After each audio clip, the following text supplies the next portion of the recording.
இப்போ நீர்வள பெருக்கம் அதில் முதல்ல செழுமை அடைகிறோம்.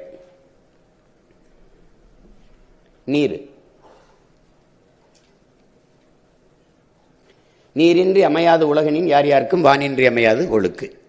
நம்முடைய மறையோன் வள்ளுவ பெருமகனார் சொல்றார். இப்போ மழை இல்லை என்றால் மழை இல்லை, மழை இல்லை என்றால் நீர் இல்லை, நீர் இல்லை என்றால் நிலம் இல்லை, நிலம் என்றால் வளம் இல்லை, வளம் இல்லைன்னா ஒன்றும் இல்லை, நீங்களும் இல்லை நானும் இல்லை ஒன்றும் இல்லை. அதான் சொல்லுது.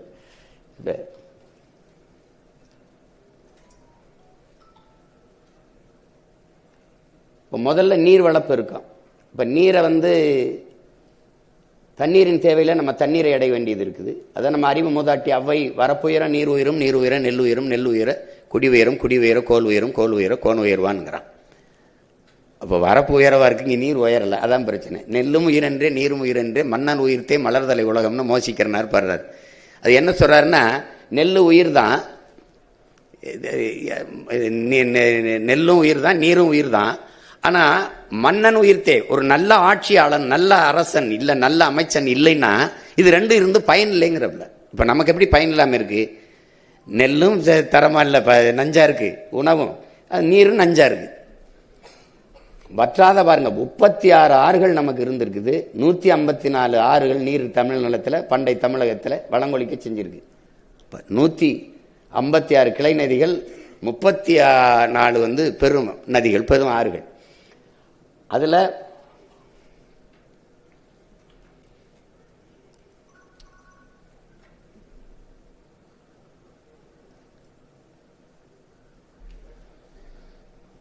இந்த பாட்டை என்ன பாடுறான்? காவிரி தென்பண்ணை பாலாறு தமிழ் கண்டதொருவை பொருணை நிதி என மேவிய பல ஆறு கூட திருமேனி செழித்த தமிழ்நாடுங்கிறான். பா இருக்குது, ஆனா ஆறு தான் இல்லை, நீர் தான் இல்லைன்னா. வைகையும் இல்லை, காவிரியும் இல்லை, பாலாறும் இல்லை, பொருணை அதான் அந்த தாமிரபரணியை தான் பொருணைங்கிறார். வடகிழக்கு பருவமழை, தென்மேற்கு பருவமழை, இப்படி பல பருவமழைகள் நமக்கு அமுதமாக இந்த பூமியில் பொழிந்து செழிக்க வச்சிச்சு. இன்னைக்கு பருவமழைங்கிறதே ஒன்று கிடையாது, உங்களுக்கு தெரியும். பருவமழைங்கிறே கிடையாது, பெருமழை அல்லது புயல் மழை இதான். ஏன்னா நம்ம காலநிலையை பருவநிலையை மாற்றிட்டதுனால.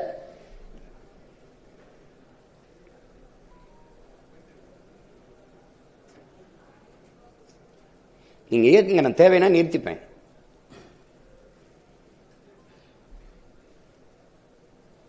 உலகத்தில் முதலா ஓடுகிற நீரை தடுத்து பாசனத்திற்கு பயன்படுத்தி விட முடியும் என்று 1800 ஆண்டுக்கு முன்னாடி அறிவியல் தொழில்நுட்பம் வளராத காலத்திலே உலகத்திற்கு நிரூபித்தவன் நம்முடைய பாட்டன் கரிகால் பெருவளத்தான். எத்தனையோ மன்னர்கள் இருந்தாலும் பெருவளத்தான் என்ற பேரு அவனுக்கு தான் வந்தது. ஏன்னா அந்த நீரை தேக்கி வளத்தை பெருக்கினான்ங்கிறதுக்காக. அப்போ நம்ம 150 லட்சம் குறுக்கம் ஏக்கருங்க குறுக்கம் விவசாயம் பண்ணோம், வேளாண்மை. இன்னைக்கு 120 ஆயிருச்சு. இப்போ தமிழ்நாட்டுக்கு நமக்கு 980 மில்லிமீட்டர் மழை பெய்யுது ஒரு ஆண்டுக்கு. அப்போ 4300 டிஎம்சி பயன்படுத்துறது 2000 தான் பயன்படுத்துறோம், மீதி 2300 கடல்ல விட்டுரும். உடனே இப்போ சென்னையிலே நீங்க பாக்குறீங்க ஒவ்வொரு ஆண்டு எவ்வளவு மழை பெய்யுது, எவ்வளவு நீர் தேங்குதுன்னு. அடுத்த நொடி அதை அப்படியே போடுறோம், இல்லை சாலையில தேங்கி கிடக்குது, இல்லைன்னா அப்படியே கடல்ல போய் விட்டுரும். அதை தேக்கிறதுக்கு எந்த திட்டமும் நம்மகிட்ட இல்லை. வீட்டுக்கு வீடு மழை நீரை சேமிப்போம்னு சொன்னாங்க.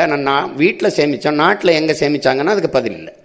இன்னைக்கு ஏரி குளமெல்லாம் குடியிருப்புகளாக மாற்றினதான் இவருடைய சாதனை. அப்போ தென் மாநிலங்களில் அதிக மழை பொழிவு பெறுகிற மாநிலத்தில் ஒன்று தமிழ்நாடு. நமக்கு போதுமான அளவுக்கு நீர் இருக்குது. இப்போ 2300 டிஎம்சியில் 150 டிஎம்சிக்கு கர்நாடகாவில் கையேந்திரம். ஒரு 500 டிஎம்சியை நம்ம சேமிச்சிட்டாலே நம்ம பிற மாநிலத்தை சார்ந்து நீர் தேவைக்கு நிற்க வேண்டிய அவசியம் இல்லை. அப்போ அதுக்கு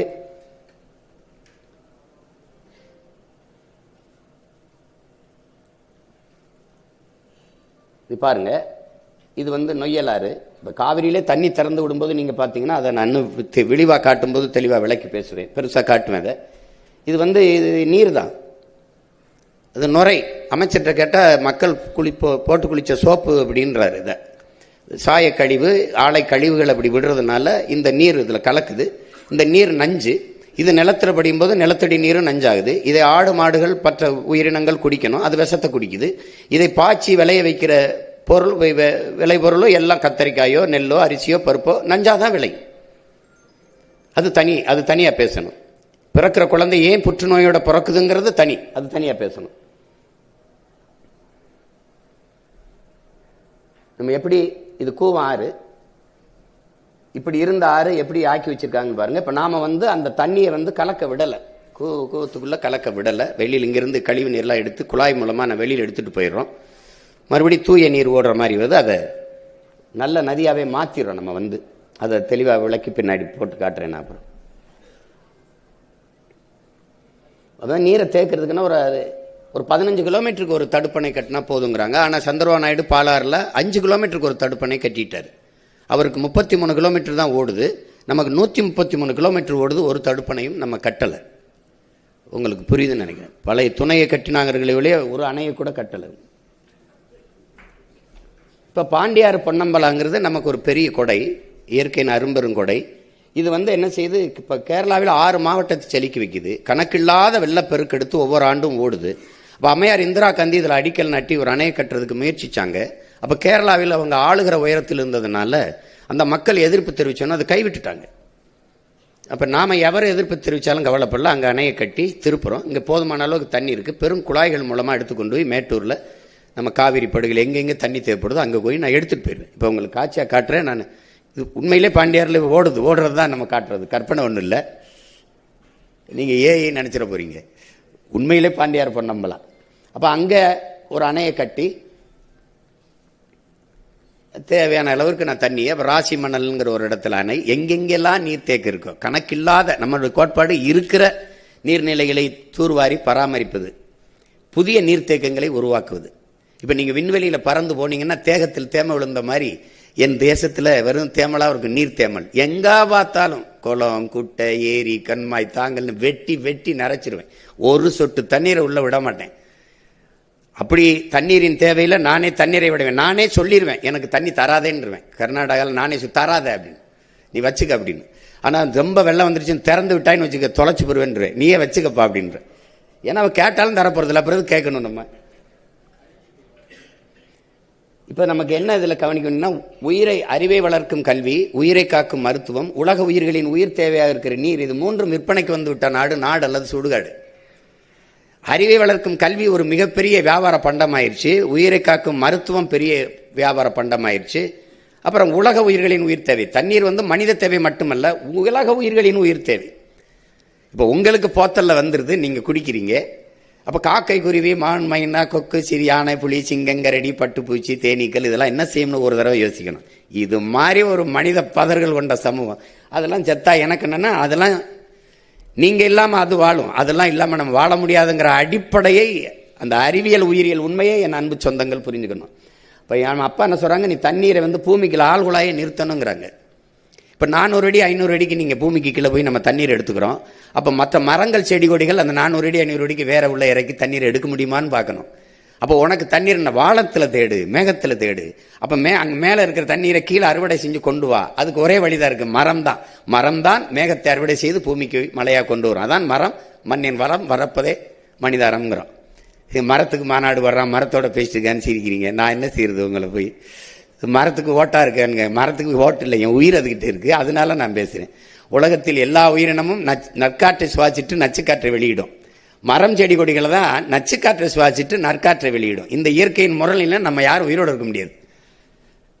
இதையெல்லாம் படிப்பிக்காத ஒரு கல்வின்னு வச்சு காசு கொடுத்து வாங்கிட்டு இருக்கோம். இப்போ எங்களுடைய அதை தான் சொல்றாரு நம்ம அப்பா, நம்மால் வரவங்க சொல்றாங்க. இங்கே என்ன பார்த்தீங்கன்னா, இந்த குடிநீரை பாருங்க, அரசு இது கொடுக்குது, மடிக்கணினி கொடுக்குது, மிதிவண்டி கொடுக்குது, மாவு அரைக்கிற எந்திரம் கொடுக்குது, மசாலா அரைக்கிறது கொடுக்குது, எல்லாம் கொடுக்குது. இதெல்லாம் இலவசம். நான் ரொம்ப நாளை விமர்சிச்சுட்டேன். இலவசங்கிற சொல்ல எடுத்துட்டாங்க. விலையில்லா. எனக்கு திருட்டுன்னு சொல்லிட்டுனா அப்படி சொல்லக்கூடாது, முறைகேடு அப்படி சொல்றோம்ல, அது மாற்று பேர் இல்லை தமிழ்ல. அதனால அது விலையில்லா மடிக்கணினி. நான் கேட்டேன், இப்போ விலை இல்லாமல் எங்களுக்கு கொடுக்குறீங்க, நீங்கள் வாங்கின இடத்துல விலை இல்லையான்னு கேட்டேன். இது ஒரு திட்டம் பாருங்க. அரசு காசுல தன் கட்சிக்கு தன்னுடைய முத்திரை, தன்னுடைய சின்னத்தை போட்டு 5000 கொடுக்குறேன், 2000 கொடுக்குறேன், அரிசி கொடுக்குறேன், வேட்டி செலவு கொடுக்குறேன்னு அதில் அரசு காசுல தன் கட்சிக்கு வாக்கு சேகரித்துக்கிறது மாதிரி ஒரு நிர்வாக சீர்கேடு, ஒரு கொடுமை எங்கேயாவது இருக்கா பாரு. ஏன் உங்கள்கிட்ட சொல்ற, நீங்க தான் கேட்க வேண்டிய ஆளுங்க, நீங்க தான் கேட்கணும். பாருங்க, தண்ணீர் மிக உயர்ந்த சந்தை பொருளாக மாத்திடுச்சு.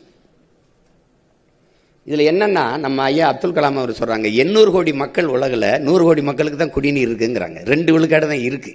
இப்போ 2 விழுக்காடு இருக்குன்னு தெரிஞ்ச பிறகு இதை 20 விழுக்காடா உயர்த்துறது அப்படின்னு சிந்திக்காம 2 விழுக்காடு தான் இருக்கா, அப்போ வித்தா நல்லா சம்பாதிக்கலாம்னு நினைச்சாம் பாருங்க. அவன் தான் உலகத்தில் கொடுமை. ஹிட்லரையும் விட கொடியவன் அவன் தான். இந்த மூளை தான் ஆபத்தான மூளை. பாருங்க, எல்லாம் வித்துட்டு இப்ப சொல்றான், நீ இந்த பூமி நீரற்ற நிலமா மாறிடுச்சுன்னு அறிக்கை விடுறான். அவ்வளவுதான் அவனுடைய பொறுப்பு, அவ்வளவுதான் பொறுப்பு.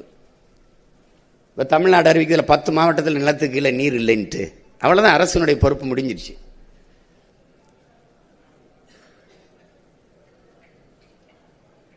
தென்னாப்பிரிக்காவில் கேப்டன் நகரில் ஒரு சொட்டு தண்ணி இல்லை.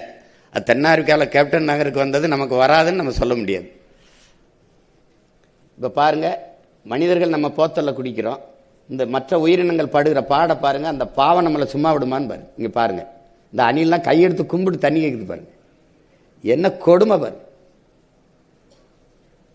அணிலுக்கும் தண்ணிக்கு நான் தான் போராட வேண்டியிருக்கு. இது சும்மா ஒரு மாதிரி காட்டியிருக்கேன். இது நீண்ட நேரம் ஓடும். நான் அங்கே திரையிட்டு காட்டும்போது வாக்கு சேரிக்கிற இடத்துல நீண்ட நேரம் ஓடும். ஒவ்வொன்றையும் நான் காட்டுவேன், எப்படியெல்லாம் இந்த இது பண்ணுறது, இது எப்படி ஏற்புடையதான்னு கேட்பேன். இதை இப்போ அடுத்து, இப்போ நீரில் நம்ம தண்ணீரை அடைஞ்சிடறேன், அது நான் அடைஞ்சிடறேன். நான் இன்னும் தெளிவாக விளக்கி பேசுகிறேன், அதில் வரைவிலையும் கொடுத்துருப்பேன்.